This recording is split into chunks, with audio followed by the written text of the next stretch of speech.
Κοιτάξτε, εγώ είμαι από αυτούς που δεν έχω καμία απέτηση από την ελληνική διπλωματία και από το Υπουργείο Εξωτερικών να μας λέει ακριβώς τι πρόκειται να κάνει και τι να συζητήσει στην άλλη πλευρά. Θεωρώ ότι υπάρχουν θέματα στη διπλωματία τα οποία δεν είναι για τον δημόσιο διάλογο και κυρίως να τα συζητάμε οι αναλυτές και οι σχολιαστές, έστω και αν τα πιθανολογούμε. Ο λόγος είναι απλούστατος. Στη διπλωματία δεν λέγονται όλα δημόσια. Αυτό είναι γνωστό από την εποχή του Θουκυδίδη και φτάνοντας μέχρι την εποχή του Μακιαβέλη. Επομένως, εκείνο το οποίο μπορώ να πιθανολογήσω είναι ότι θα διατηρηθεί, τουλάχιστον στη συνάντηση, το κλίμα του Βίλνιους, δηλαδή αυτό το θετικό, έστω και πλασματικά, αν θέλετε, και καιροσκοπικό θα μπορούσαμε να πούμε από πλευράς Τουρκίας. Εν τούτης, όπως είπε ο Πρωθυπουργός προχθές στη ΔΕΘ, τουλάχιστον να συμφωνήσουμε σε τι ακριβώς διαφωνούμε για να δούμε τον οδικό εντός εισαγωγικών άξονα από εδώ και πέρα σε τι μπορούμε να συζητήσουμε. Κυρίως για να έχουμε μια ήρεμη, καλή γειτονία χωρίς εντάσεις και χωρίς παραβιάσεις εναερίων ή υδάτινων χώρων. Γιατί να βάλω και να προτάξω εδώ στην σημερινή μας κουβέντα την νομική μου ιδιότητα. Να πω το εξής. Γνωρίζει η ελληνική διπλωματία ότι η Χάγη, έστω και αν συζητηθεί μια υπόθεση και εκδοθεί μια απόφαση, δεν υπάρχει ένας διεθνής αστυνομικός ή ένας διεθνής δικαστικός εμελητής να επιβάλλει αυτή την απόφαση. Επομένως, αναπόκειται στην καλοπιστία των δύο πλευρών. Η Ελλάδα έχει δείξει διαχρονικά ότι είναι καλόπιστη και δίνει τεράστιες ευκαιρίες στην Τουρκία, χωρίς να σημαίνει αυτό ότι η Ελλάδα είναι αδύναμη, δείχνοντας την καλοπιστία της εναντί της Τουρκίας. Όμως, αν η Τουρκία δεν σεβαστεί, και δεν λέμε να είναι ο νυν πρόεδρος της, στο μέλλον, σε 5 χρόνια, σε 6 χρόνια, σε 10 χρόνια, αυτή την απόφαση, ποιος θα την επιβάλλει? Μου λένε πολλοί συνάδελφοι αναλυτές, φυσικά το Συμβούλιο Ασφαλείας του ΟΗΕ.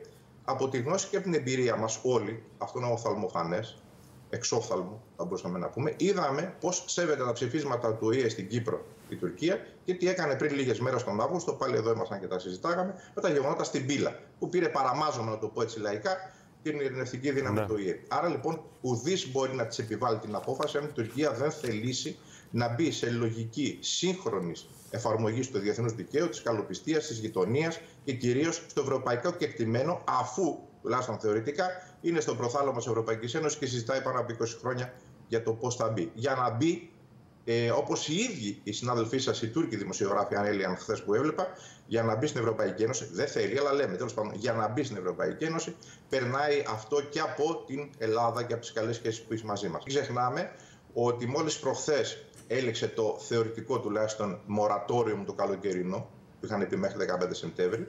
Εγώ θεωρώ ότι αυτό θα συνεχιστεί μέχρι το τέλος του χρόνου. Γιατί είναι και η συνάντηση μεγάλη υποτίθεται που θα γίνει στη Θεσσαλονίκη. Πρέπει να διατηρηθεί αυτό το καλό το κλίμα, χωρίς να σημαίνει ότι το καλό κλίμα που θεωρητικά τουλάχιστον αναλύαμε και στο Βίλνιους και μετά, δεν θα έχει εθνικιστικές κορώνες από την τουρκική πλευρά. Μην ξεχνάμε τι έγινε στην επέτειο του Ατήλα, είδαμε τα γεγονότα στην Πύλα. Μην ξεχνάμε τι έγινε τις προάλλες μέσα στο Σεπτέμβριο η ρητοική για την καταστροφή του μικρασιατικού ελληνισμού στη Σμύρνη. Και μην ξεχνάμε ότι 29 Οκτωβρίου, καλά να είμαστε εδώ θα γιορτάσουν οι γείτονες τα 100 χρόνια τουρκικής δημοκρατίας. Ναι. Θεωρώ ότι στα πλαίσια του εορτασμού 100 χρόνων τουρκικής δημοκρατίας θα έχουμε έξαρση του εθνικιστικού λόγου. Δεν θα μας αρέσει όπως θα τα ακούμε.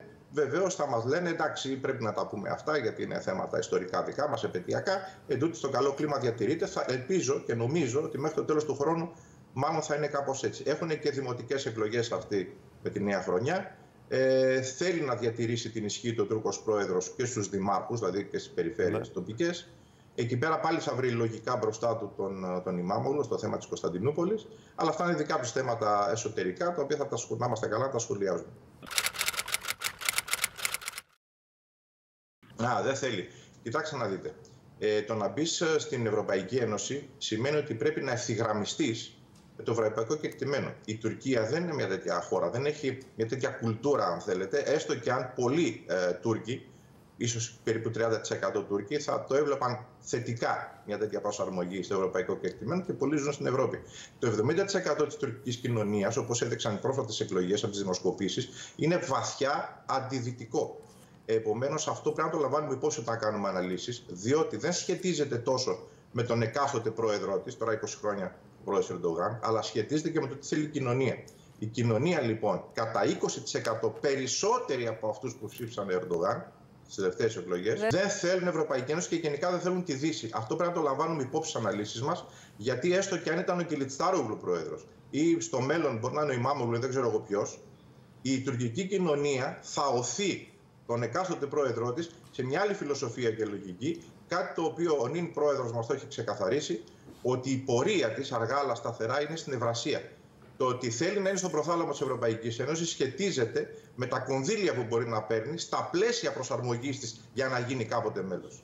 Διότι είναι τελείως διαφορετικό το επενδυτικό και χρειάζομαι χρήματα, χρειάζομαι τις επενδύσεις ως μια χώρα η οποία τέλος πάντων έχει τη δικιά της πορεία, χωρίς να σημαίνει υποχρεωτικά ότι εννοεί ότι θα γίνει δυτική χώρα. Είναι άλλο θα γίνω δυτική χώρα, θα προσαρμοστώ σε αυτά τα πρότυπα, και άλλο το ισορροπώ, όπως έλεγε ο Αμερικανός καθηγητής Φρανκ Βέμπερ, το βιβλίο «Το επιτίδιος ουδέτερος», ισορροπώ μεταξύ Ανατολής και Δύσης, κοιτάζοντας πρωτίστως ωφελημιστικά το δικό μου συμφέρον και ενίοτε είμαι μια στη Δύση γιατί με συμφέρει, μια προς την Ανατολή, το ξέρουμε το διπλό αυτό ταμπλό, ωφελημιστικά, οπότε είναι τελείως διαφορετικό ότι ωφελημιστικά και αεροσκοπικά κοιτάω να πάρω κάτι και σας κάνω το φύλλο, και τελείως διαφορετικό το προσαρμόζομαι και γίνομαι ένας από εσάς.